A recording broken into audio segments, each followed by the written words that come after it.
Sankirtan ki jai, Srila Prabhupada ki jai, Ananta Koti Vaishnav Bhakta Vrinda ki jai, Jai Nitai Gaura Premanande, Hari Hari Hare Krishna.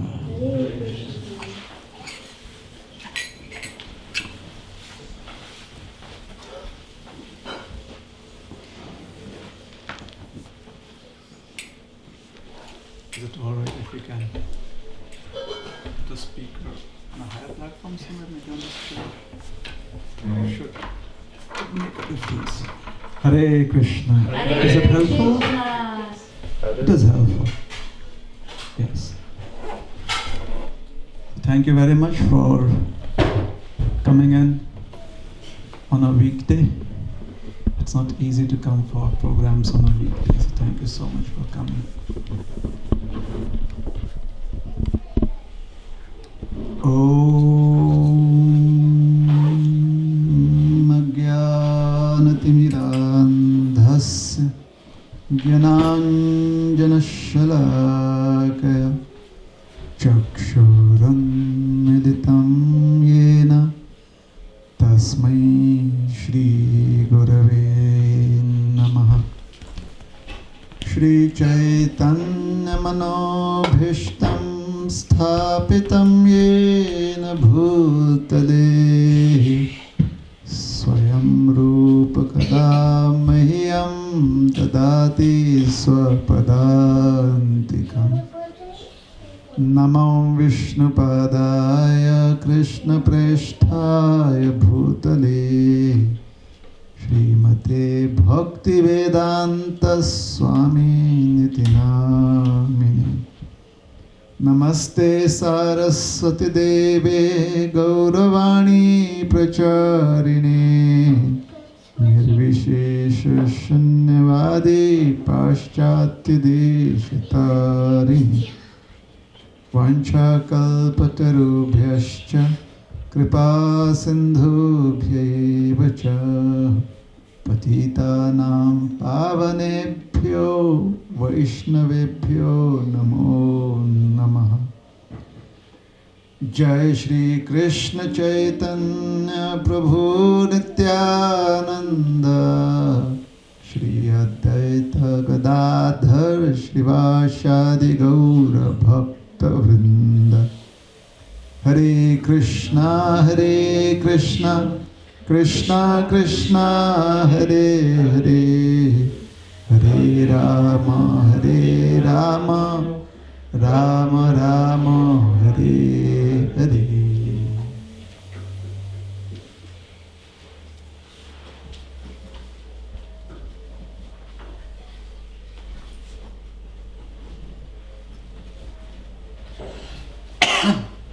Hare Krishna. Hare Krishna.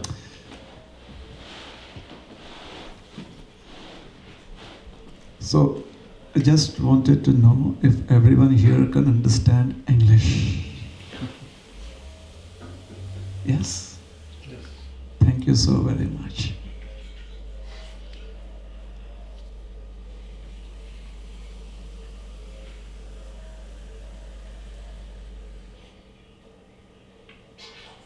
Real intelligence is that which allows you to understand what is favorable and what is unfavorable.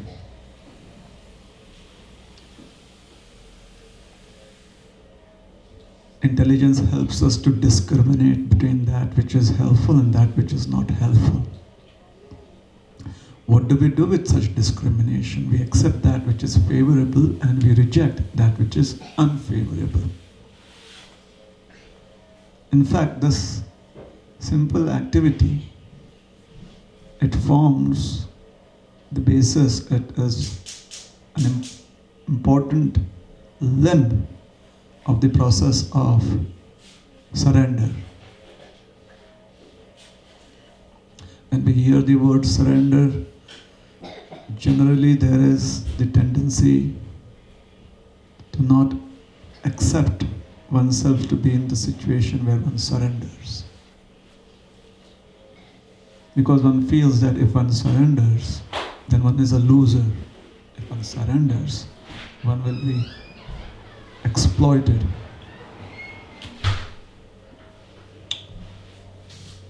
Srila Prabhupada, the founder Acharya of the International Society for Krishna Consciousness, in his writings, he explains that how it is difficult for the living entity in the present age and time to understand the concept of surrender.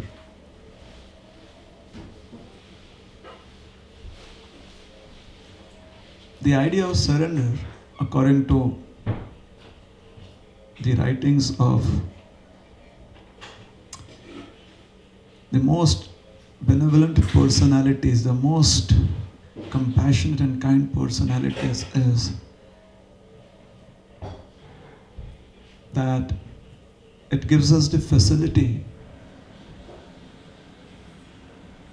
Real surrender helps us to have the facility to express our desire to serve.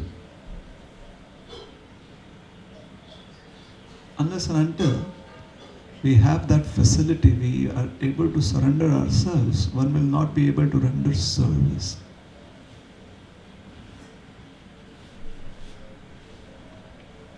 Service in its totality. Hence, according to the Vedic literatures, the word for such a facility where one can surrender oneself without feeling fearful of being exploited, without feeling depressed about being a loser, the term for that is Sharanagati. Sharanagati means one comes or one makes positive moves towards an existence where one can serve unequivocally. One can serve without any constraints. I don't want to serve anyone. Why would I want to serve anyone? I want to be served. This idea is the basis of materialistic existence. I want to be served, because then I can enjoy. Then I can make others work for me and I can simply enjoy.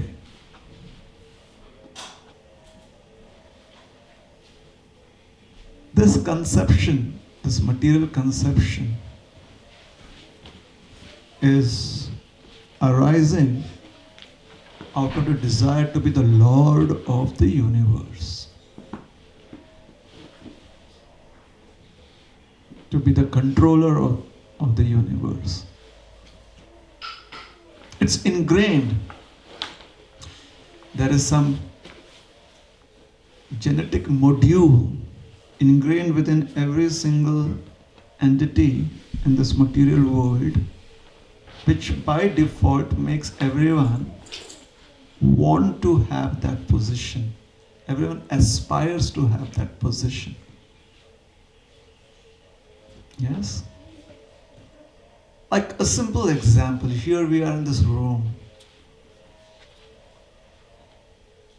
Most of us who came here, we of our own free will and choice, based on what we felt would be the position of comfort, have taken up seats. Isn't it?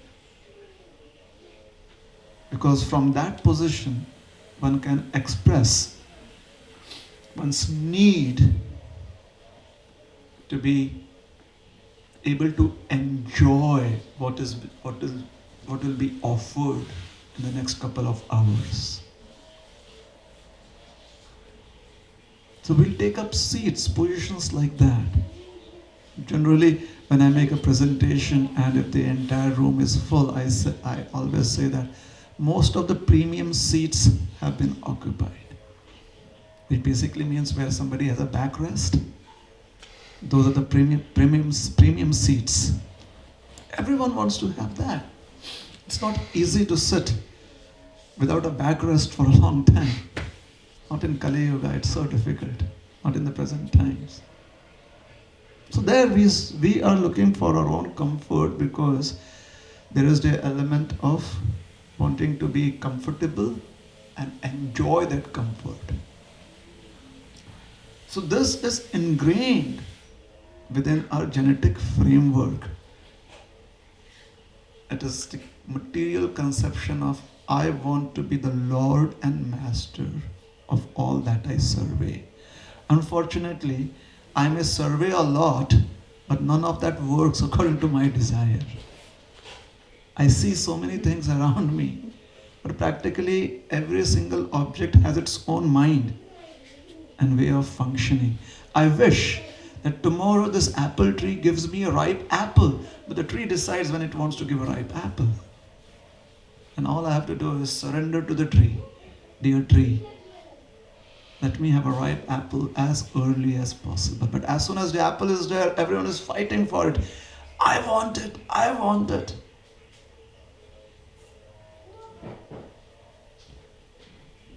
So, we do not really have the qualification to be the Lord and Master of all that we survey. And intelligence, real intelligence, helps us to understand that. It helps us to understand the futile attempt that we make at trying to be the Lord and Master of all that we survey, all that we see. And now, if we are lucky enough, we are fortunate enough to be able to have that discrimination, then the further inquiry arises, what do I do about it? What do I do about my situation where I realize that I cannot enjoy as I want? Although I would want to enjoy as I want, because the person next to me also has a similar desire, and there is this competitive spirit now. So can I really be the Lord of everything? No, that is very clear. So why am I attempting to do that? Because I'm foolish. And then an intelligent person realizes one's foolishness and says, okay, I made a mistake. What is the right path? And that is where the Vedas says that one comes to the platform of being a human, where one makes an inquiry about what is the right path now. I made a mistake. I was foolish enough to think that again and again and again, through this way or that way, through so many different ideas, I would be the Lord and enjoyer of everything, and I have failed miserably. So now here I am. Please teach me the right way.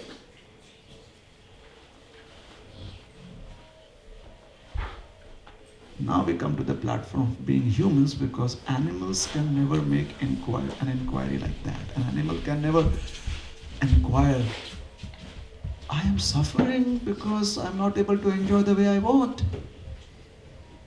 So what can I do? The animal doesn't say that. The human can.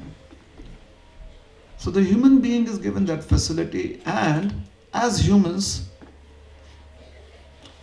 if we accept that which is favorable and we reject the unfavorable, then we are slowly but surely making progress towards Sharanagati. Anukulasya sankalpo pratikulasya varjanam.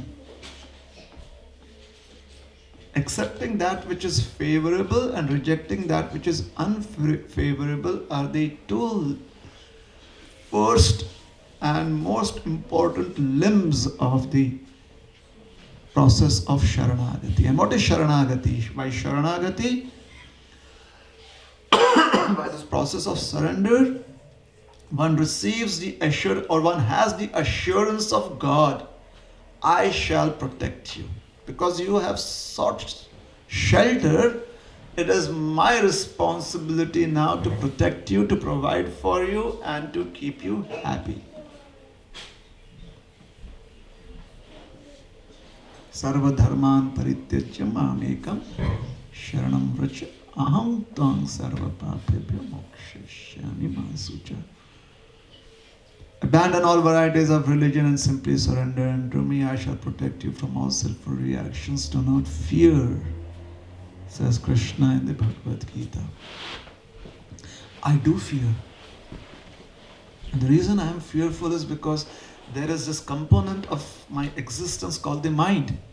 And the mind always makes me fearful. I know there's going to be prasad, but I'm not sure whether it will be sufficient enough for all of us. So I'd rather go and make an inquiry in the kitchen. Is there sufficient prasad? So there is the fear. I know it is Janamashtami and I would get an opportunity to serve the deities, have wonderful darshan of the deities, but I'm not sure when the pujaris are actually going to do that. So there is this fear or confusion or this desire within the mind to know exactly when it is going to happen. So you call up your friend who is in the pujari department. Hey, text me when it is about to begin. Till that time, let me just surf a little more on the internet. Find out few other things on the internet. But please, I want to be there when the Abhishek happens, so text me.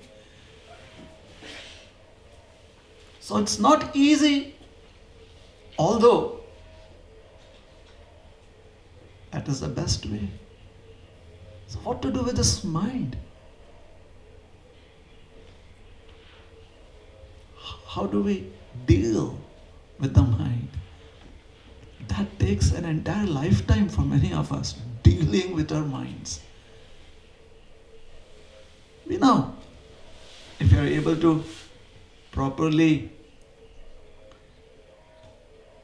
use the resources of the mind, then one can actually achieve liberation. And if we are not able to use it, then one would be bound again in this material world, in the cycle of birth and death. Maneva manushyanam karanam bandha mokshak. The mind is the cause of bondage or liberation in this material world, either or. The Upanishads state that.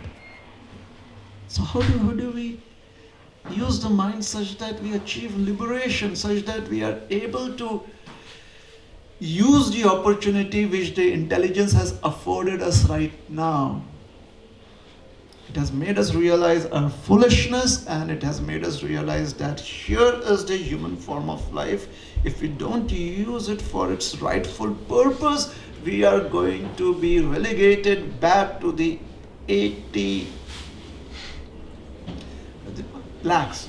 In Canada, we use lakhs. 8 million. No, it's 8 million. Okay, 8 million species of life, and obviously, to make it a little more exciting, we have 4 million of the human species too, which are practically spending their lives in ignorance. So 84 million, or 8.4 million, sorry. 8.4, yeah. Why can't we use lakhs here? This is also like the Commonwealth, isn't it? India, Canada, Commonwealth nations. 8 million species. Wow. That's a lot of variety. So, we have to use our mind. Specifically, we have to use our mind such that we can achieve liberation. Well, so simple. Let's get the mind. Let's fix it up. Program it. Beep beep mind program. The goal is liberation. If it were so simple, it would be nice. It would be so wonderful if you could go to Walmarts and say, "Can I have a new mind, please? This one's really not working well. Do you have a fresh mind on sale?" Doesn't work like that. It would be so easy if we could approach devotees and rather than seek their blessings, like, please pray that we are able to serve. We could ask them, please, can you give me an extra? Do you have a spare mind with you? I could trade my mind with. Now that's more practical, isn't it? Trade me your mind. Trade this mind with another one that works according to what the scriptures want. Because this one really is not working well. This one has its own agenda.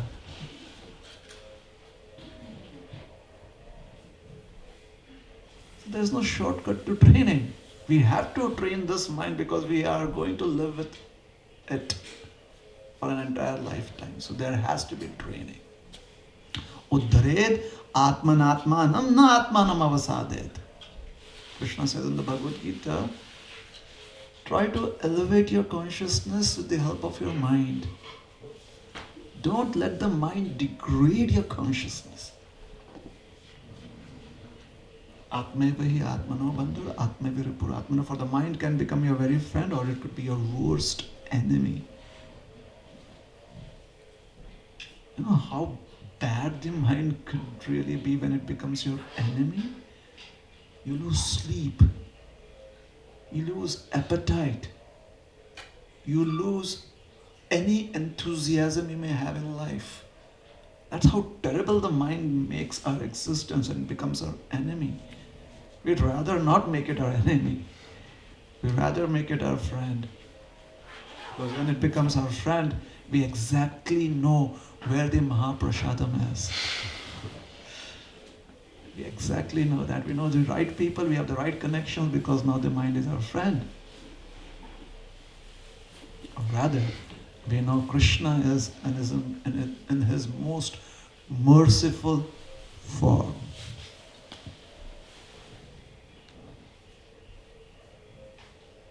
The scriptures advise us to train the mind by giving it an object to worship. If we don't give the mind an object to worship, the mind will create its own object of worship. That's what happens with most of us. There is an object that arises within our consciousness, within our mind, and if we feel that object is worth worshipping, then we put all our energy into worshipping it. What does worship mean? Worship here means to serve that purpose, to serve that objective. So what is the objective that we can give the mind to worship? A deity.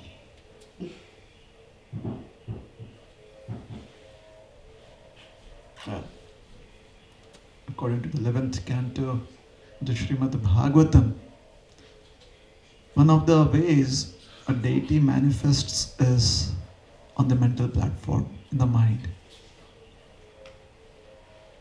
Shaili Darumayi Brahmi. Shaili Darumayi Lohi. Lepya Lekya Chashaikati. Manomai Manimai Pratimashta Vidhasmita. There are 8 ways that the deity manifests in this world. And what is a deity? Deity is an authorized form of Krishna which we are able to serve. An authorized form of Krishna. So the deity can be made of stone, shaili, darumai of wood, lohi metal, lepya, earth, paste of any paste like sandalwood paste, clay, lepya, lekhya, picture, photos, paintings, saikati, sand, manomai, deity of the mind or in the mind, manimai, jewels. These are the 8 ways a deity manifests as an authorized way of worshipping Krishna. So one must be able to have a deity in our mind to worship. That is why when we accept the practice of chanting the holy names, then the holy name is the deity within our mind. We have to worship the deity. How do you worship the deity? First of all, there has to be punctuality, cleanliness, discipline, offerings, and wind up. Which is very essential, because the next time you come to worship, you don't want the remnants of the previous worship lying all around. Just imagine the way we worship our deity of the holy names. For those of us who chant regularly, as soon as we are over with our rounds, there's no wind up. Because we kind of just forget that the holy names are the names of Krishna. The names of Krishna is our friend. We kind of forget that. We are like, God, we are done for the day. So the next morning, when we again come back to chanting, the remnants of the previous morning are still there. So it takes a few moments for us to realize before we are through 3 or 4 rounds of chanting, oh my God, I'm actually chanting. Now we've been through a few hundred names before we realize, oh, we are chanting the holy names right now. Okay, I need to focus. So it has to begin with prior preparations. I know there is Bhuta Shuddhi. We have to purify our consciousness before worshipping. So the way we purify consciousness is externally we purify ourselves by taking a bath, and internally we purify ourselves by regulating our breathing, pranayam, that is purification. You see, whenever you feel a little tired, or you feel a bit lazy, you take in deep breaths. Why do you do that? Get air in the brain. Yes. Get energy. It is purifying. Yes. And if you've noticed, you do that in a regulated manner. You just don't take deep breaths whimsically. As soon as you want to do that, you do it in a regulated way. You're like, that is what you do. It's regulated. So unconsciously, you're practicing a process of one of the limbs of the Ashtanga Yoga practice called pranayam. Unconsciously, you're doing it. Everyone does that. Even the animals do it. And they need to get rid of the lethargy and the laziness.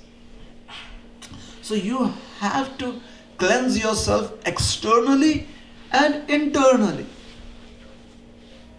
But internal cleanliness takes place on the level of the subtle body, which is the mind, intelligence, and also much more subtle is the platform of spirit, soul. That also needs to be cleansed. So how do we cleanse that? Through remembrance, through chanting mantras which brings back remembrance of our existence. I am eternal part and parcel of you, Krishna. We kind of miss on that when we begin our chanting every day. I'm eternal spirit soul, part and parcel of you. We are like, okay, where is my bead bag? Where are the beads? Come on, let's just sit down or find a spot somewhere at the corner of my balcony or in front of the altar. Just park myself somewhere like that. And then just turn the ignition. Hare Krishna, Hare Krishna, Hare Krishna, Hare Krishna. Turn it on. And sometimes when you feel it's like there's an upward gradient, then you change the gear. A downward slope. I like so that is Bhuta Shuddhi, external and internal cleanliness. The internal being more important. Again, it has to do with the mind. Again, it has to do with regulation, it has to do with discipline, it has to do with training.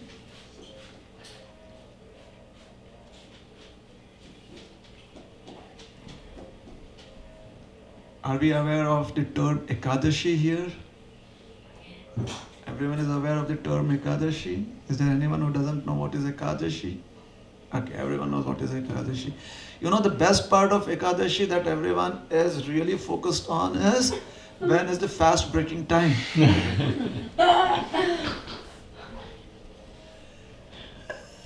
It doesn't matter how many years we spend in Krishna consciousness. It is always the fast breaking time. We are not so regulated about what we eat on Ekadashi days as much as, oh, did I break my fast on time or not? What is a fast breaking time?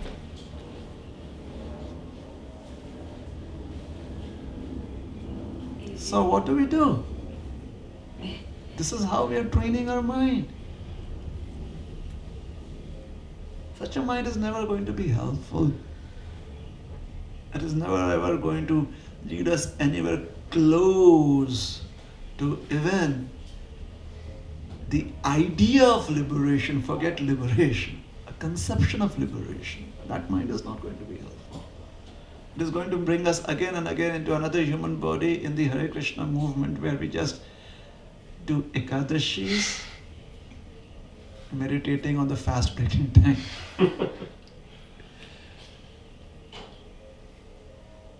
Has anyone ever told you the story of Ekadashi and the monkeys? No? Okay, so that's story time now. That's what I do best, I guess. So there was a colony of monkeys, a community of monkeys, and this community of monkeys lived very close to a hermitage where many saintly people would come visit. They would do their practices. Peaceful location, very, very, very soothing for one's consciousness. And therefore these monkeys, although they were monkeys, they were not, they did not really behave like monkeys. They would not be as agitated as monkeys are generally. They were quite peaceful. Just by the association of peaceful, saintly personalities, they had also turned to be peaceful monkeys. But not really peaceful humans. They were still monkeys. Right? So one day they had a conference, they had a meeting, and they had this discussion, this really deep discussion. You know how sometimes people have deep discussions? Like they really want to understand what is it that makes him happy, or what is that makes them satisfied, and they have this very deep conversation. So the monkeys came together to have a deep conversation. We have spent such a long time here close to this hermitage, and we have seen the saints practice, their austerities and their sadhana so well. It has rubbed off on us. We also have to start thinking of liberation. So the monkeys were having this deep conversation about the goal of life and existence itself. They were having a conversation about the futility of material existence. So the monkeys, they looked at the leaders. And the leaders were very grave. They were sitting in this really lotus positions. And the monkey is sitting like that. This is indeed a very, very deep reflection. So what should we do? Now that we have this reflection, now that we've had this reflection, now that we have had a certain understanding about existence, what do we do with our existential crisis?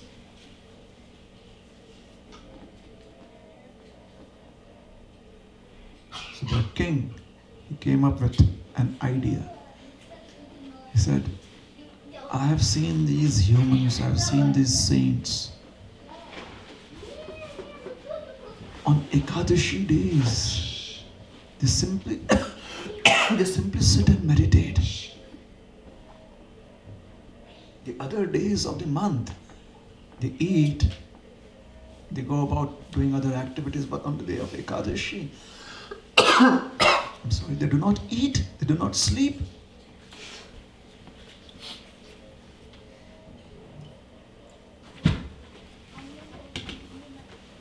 And simply, they spend their entire time, their entire day discussing about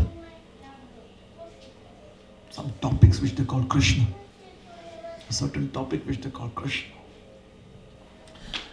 I think that is how they get liberated. My suggestion is we should also follow the practice of Ekadashi.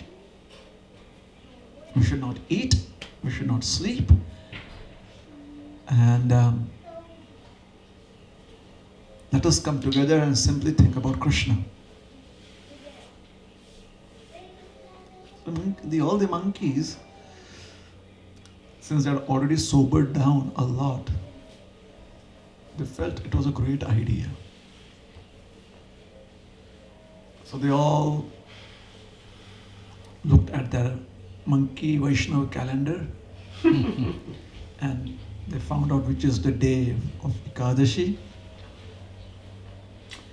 And the news spread around and everyone was asked to fast on Ekadashi. And they kind of the kind of fast that they were doing was Nirjala Ekadashi, like not even drink water. So they began their fast, and to help each other out, they all congregated together on a huge tree, and everyone was resting on a certain branch of the tree. The entire community of monkeys was doing the Nirjala Ekadashi fast.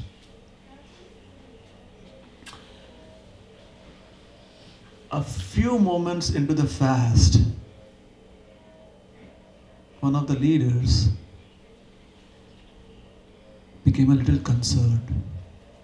Oh, it is very important for the fast to work, to receive the benedictions that would come from the fasting. It is very important that we have to break the fast at the appropriate time.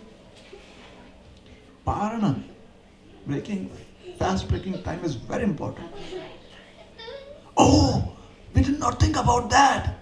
So they called for their scribes, they called for their IT guys to find out when was a fast breaking time. So now they have the fast breaking time, the time when they should break their fast, but they need something to break their fast with. I mean, you cannot just sit and say, okay, fast breaking time, fast break. You have to eat something, right, to break your fast. Sorry. So, we have not made any arrangements for that. So what do we do? How do those humans break their fast? They did their research and then somebody found out that, oh, they eat grains. So maybe they have a morsel of food and they eat that. Oh, we have to make food. We need to make grains, some preparations out of grains. So then they get busy making preparations out of grains on Ekadashi day.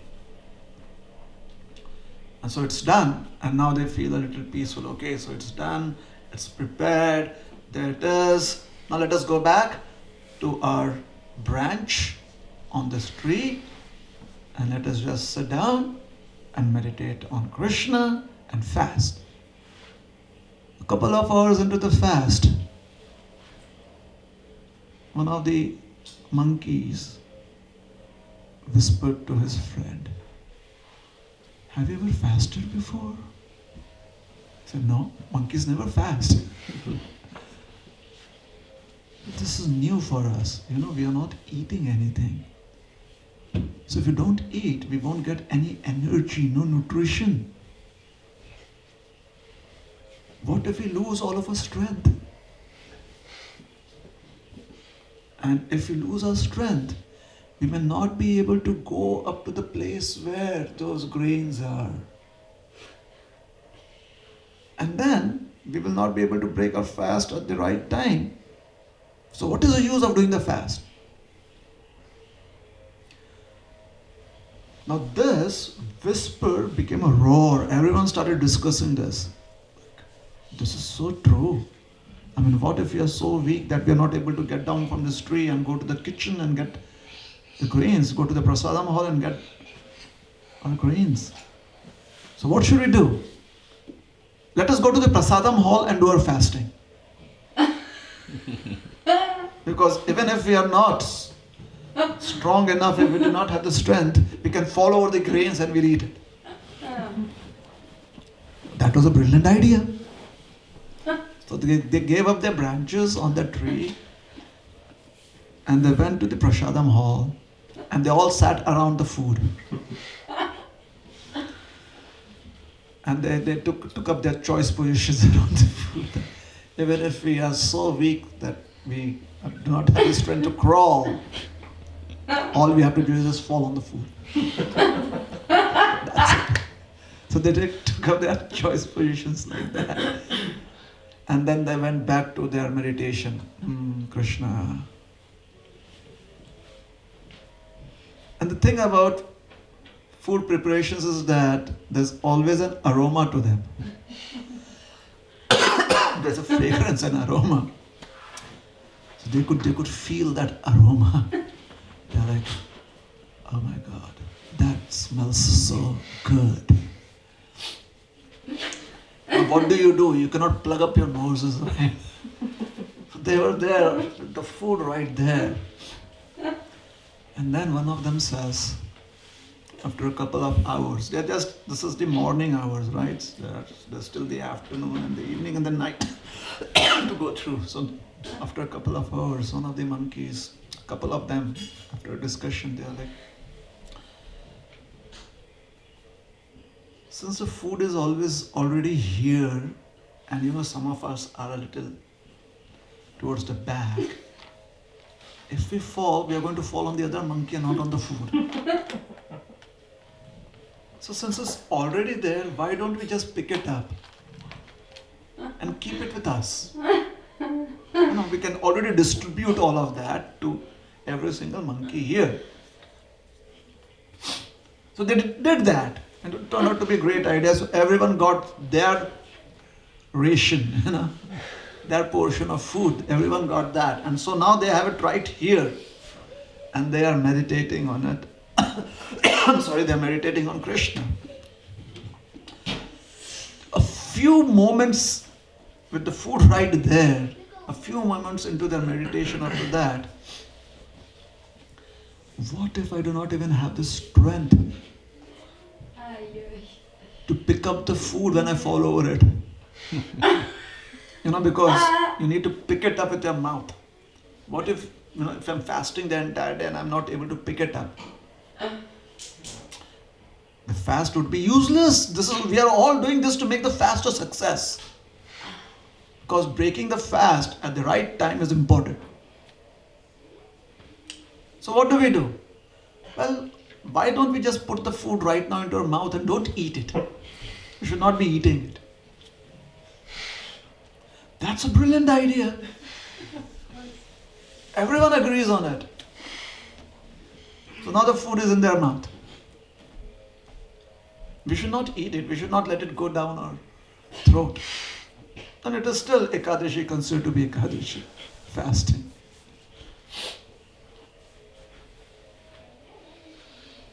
And then they did that. And that was the end of their Ekadashi fasting.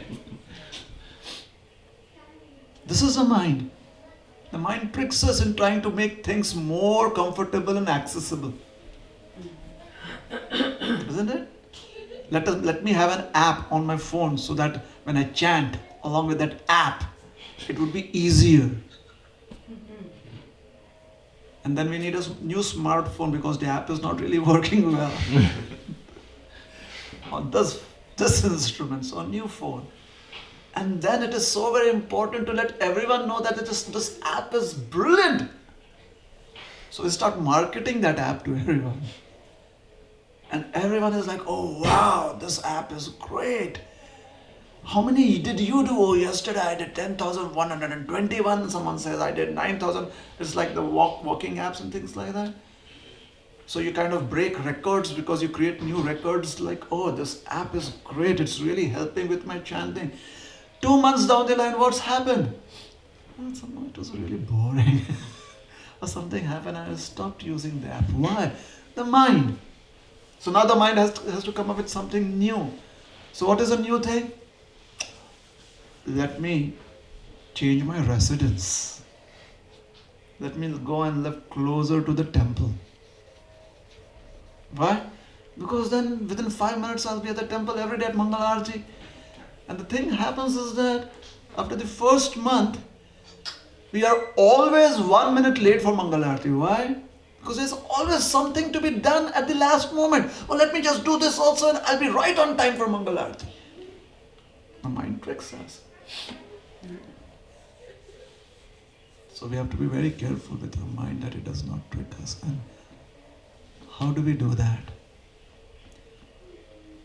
Anything that is unfavorable, immediately Control Alt Delete.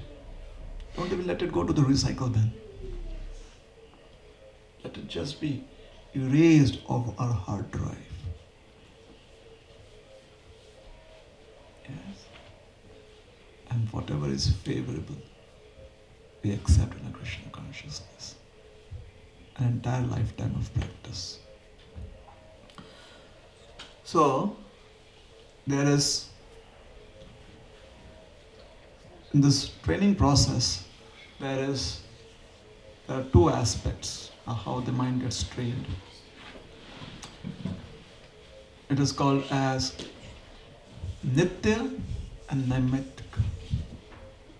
There is one aspect where you do some activity regularly every single day. It is called Nitya. Nitya means eternal. Here it means every day. It is an integral part of your existence. That is Nitya. And then there is Naimittika. Naimittika are occasional activities that you incorporate within your lives to enhance your practice of Krishna consciousness. The goal of both these practices is ultimately to be able to install the deity of Krishna within our minds. The mind should be able to remember Krishna, think about Krishna, want to worship Krishna, be completely enamored and attracted to Krishna. That is the goal. So when we have regulated practice every day, the Nitya Seva. And then there is the Naimittika. Naimittika means occasional services. Like Nitya Seva is every single day without fail. We do the service of chanting the holy names without fail. And if it is possible, we try to do it at the same time every day so that it is very regulated. Then it becomes Nitya. If our schedule is changing, then it is not Nitya anymore. It is the activity gets done every day. It is not very powerful. To make it more powerful, we need to regulate the time too. When we do it, how much time we do it. And the Naimittika activities are coming together for programs, satsang programs, or having discussions, or rendering some services on special occasions, like cooking or cleaning, or distribution of prasadam or books. These are occasional activities, they enthuse us in Krishna consciousness. And by such practice, the mind becomes our friend, and once the mind becomes our friend, it's easy to achieve liberation. In this context, there is the story of a simple Brahmana in the Brahmavaivarta Purana, who perfected his practice of Krishna consciousness simply by installing the deity of Krishna within his mind and worshipping it, which is called as Manas Puja, worshipping Krishna, serving Krishna within the mind, serving the deity within the mind. And what did he do? One day, he had come to a gathering like this during his times, and there was a discussion on how it is practical to worship Krishna within the mind. That was a very wonderful discussion. Like, you may be in any situation, you may be in any position, you may be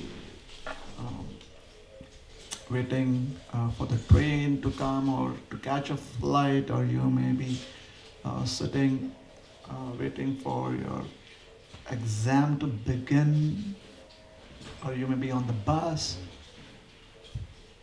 You can immediately go to the worship mode within the mind. You can immediately switch to the worship mode. That's how practical it is. However, although it is very practical, it does not happen without practice. So this Brahmana, he decided that I would want to practice.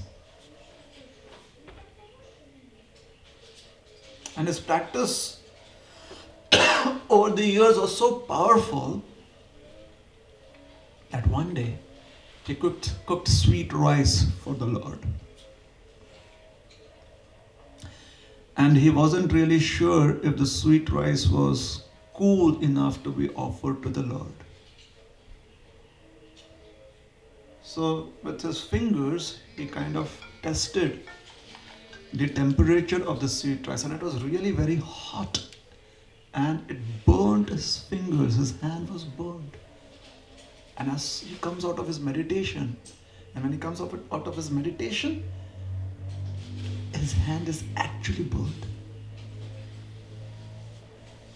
There was no difference between physical reality and the mental reality. That's how powerful Manas Puja is. This particular pastime and another one related to Manas Puja, we will be describing tomorrow. So if you want to hear more about this pastime and another wonderful pastime on Manas Puja, please come tomorrow. We'll stop here. Thank you very much. Hare Krishna. Hare Krishna. Any questions or comments?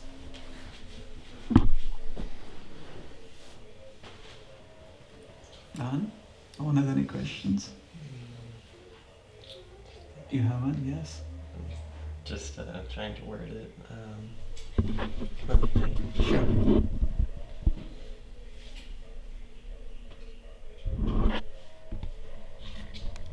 Anybody else would like to take this opportunity to ask a question?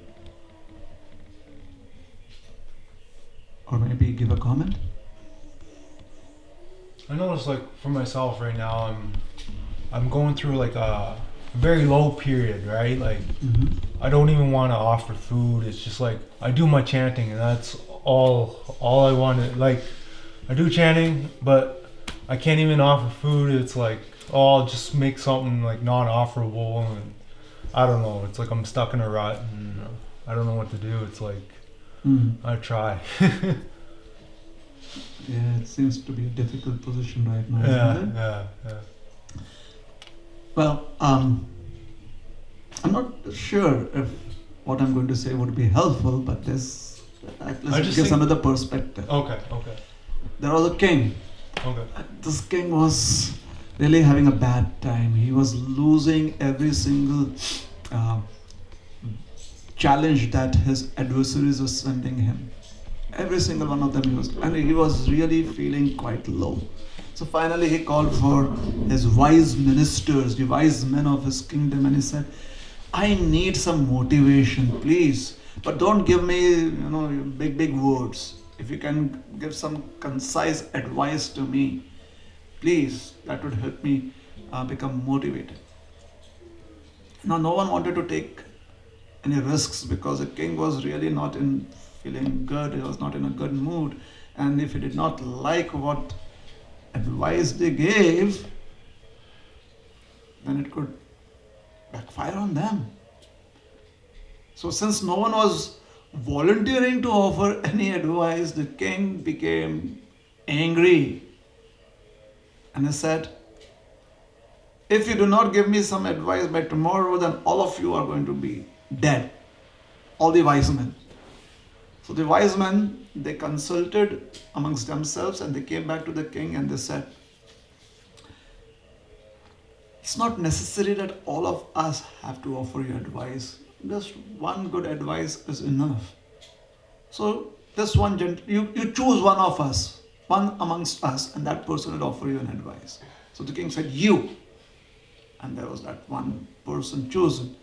So the next day, and everyone was not sure what advice to offer the king because they knew these were really bad times. This gentleman somehow seemed a bit confident. So he came forward and he offered the king a box. And he said, inside this is a sheet of paper with a simple saying on it. And whenever you feel you need motivation in your life, just open this box and read it. He said, right now I need the motivation. So here's a box. So he took the box, he opened it, and there was a sheet of paper, and it read, this shall pass. This shall also pass. So what's this? He couldn't understand it. And the wise old man told him, my dear king, time never stays still. It changes. And with change comes something different in life.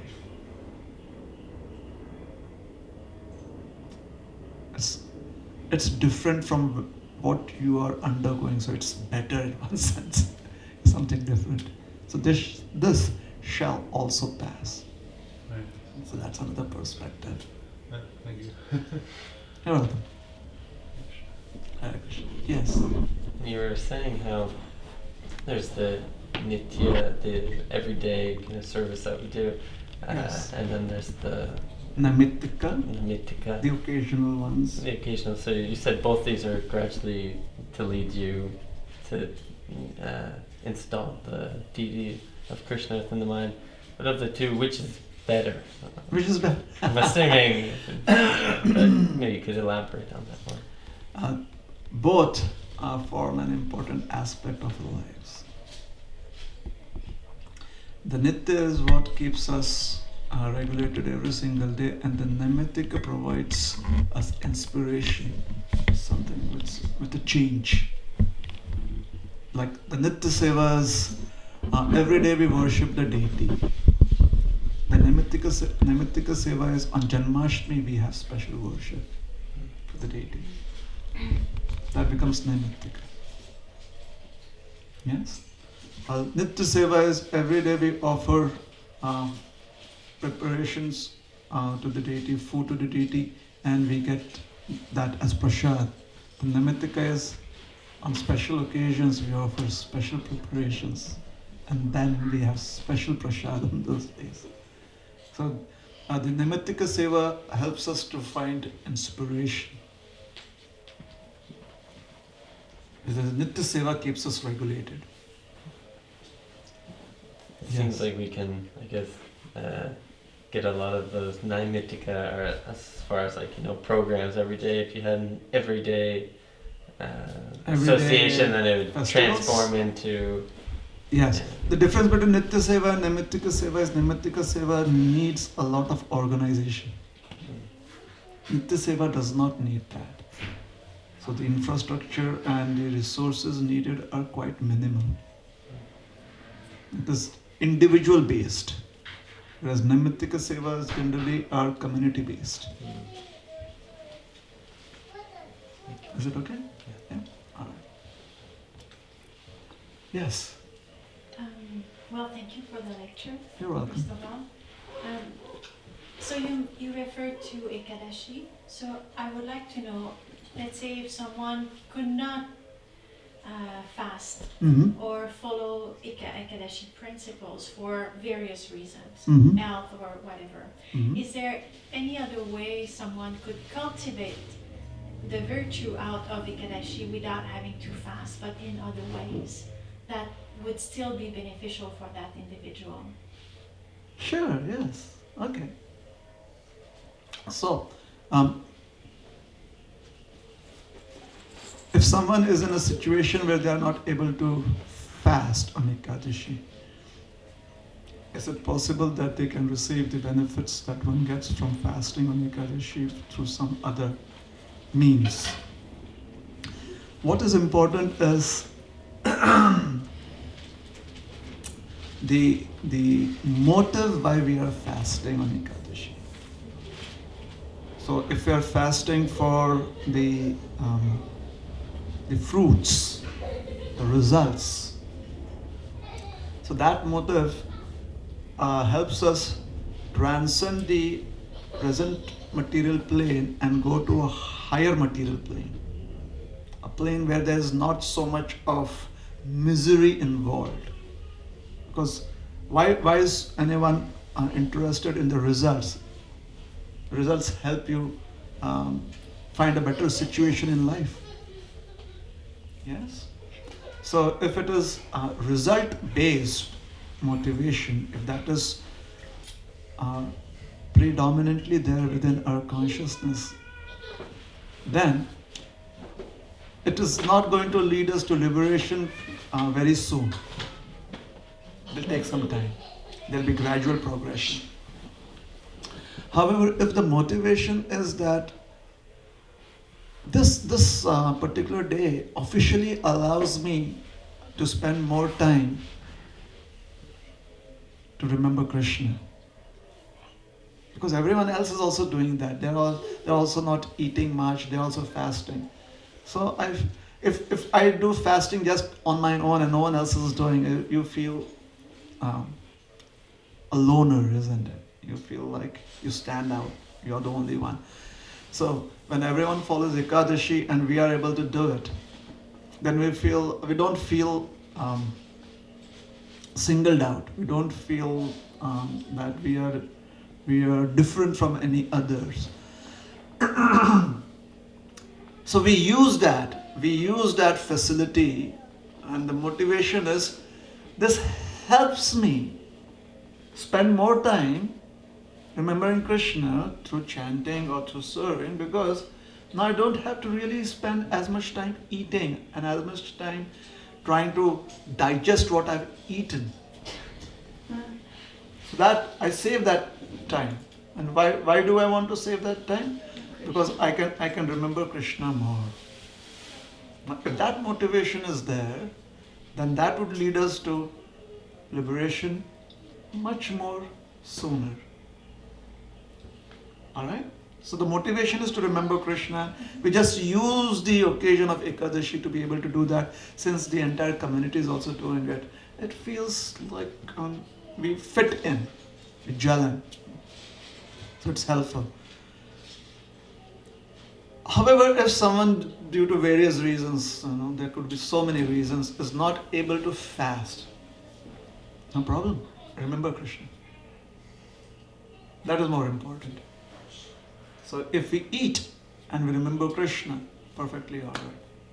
In fact, the spiritual master of Srila Prabhupada, A.C. Bhaktivedanta Swami Prabhupada, Bhakti Siddhanta Saraswati Thakur Maharaj, he would insist that people eat on Ekadashi days, if by fasting they are not able to do service, you would say that you better eat and do service rather than you fast and not do any service. Because you're fasting and not engaged in service, you're simply laying there. You're just whiling your time. You're just waiting for the parana time to come, the fast breaking time to come.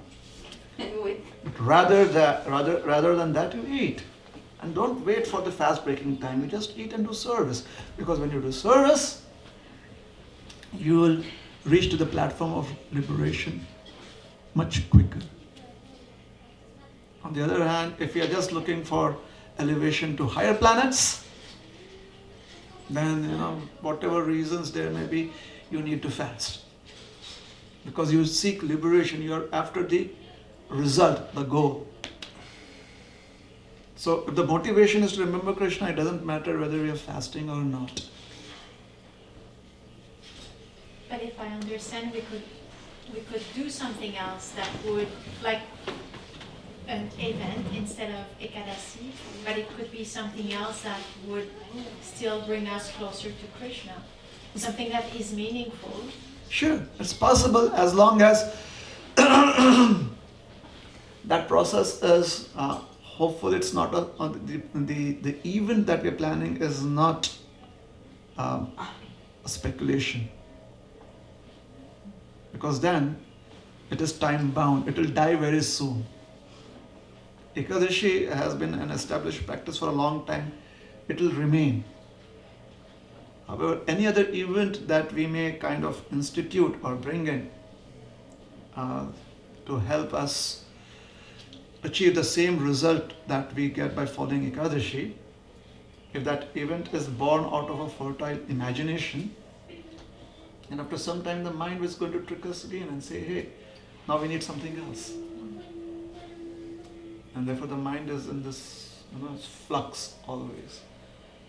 At least with Ekadashi, you know that what can we do? We have to fast, It's Ekadashi. But with other events, maybe not. So I'm not sure what we are trying to, what is it exactly that you mean? So if you want, you can be a little more specific, and then maybe it will be easier for me. Is there a specific event that you're thinking of, an activity you're thinking of? Sorry, maybe it's just a language barrier. Sure.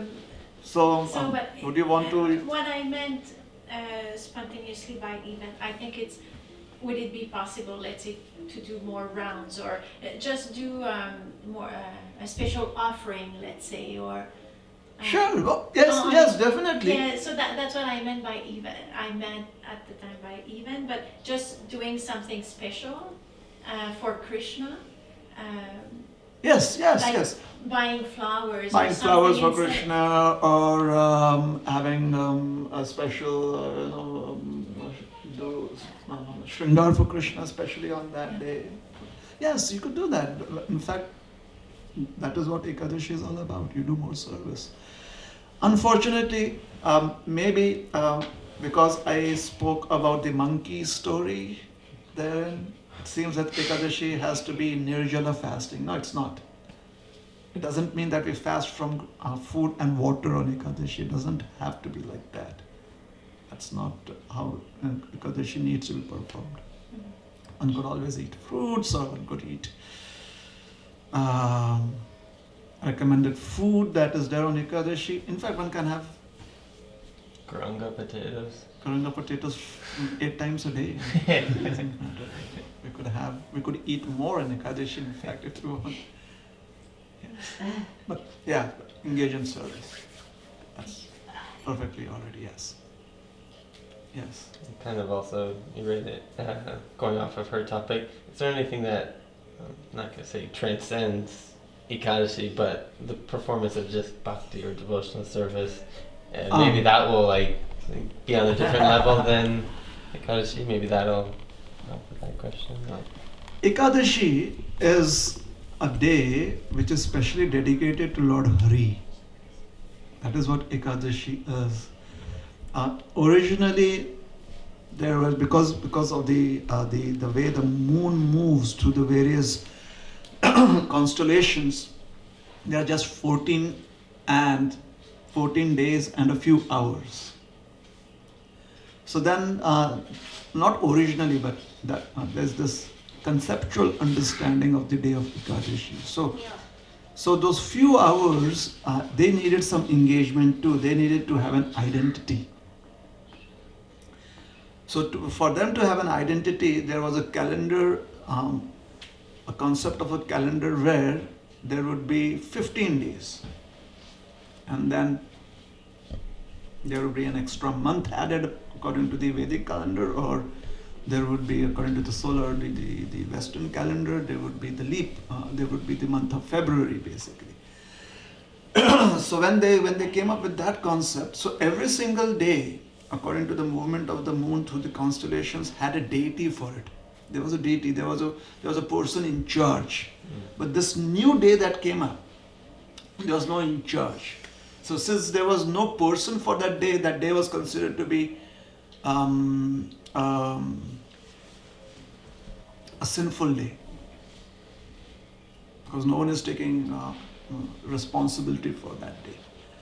So this day, this particular day that was born, went to Lord Krishna and said that this is my situation and people don't like me, they consider it to be a sinful day, so please help me.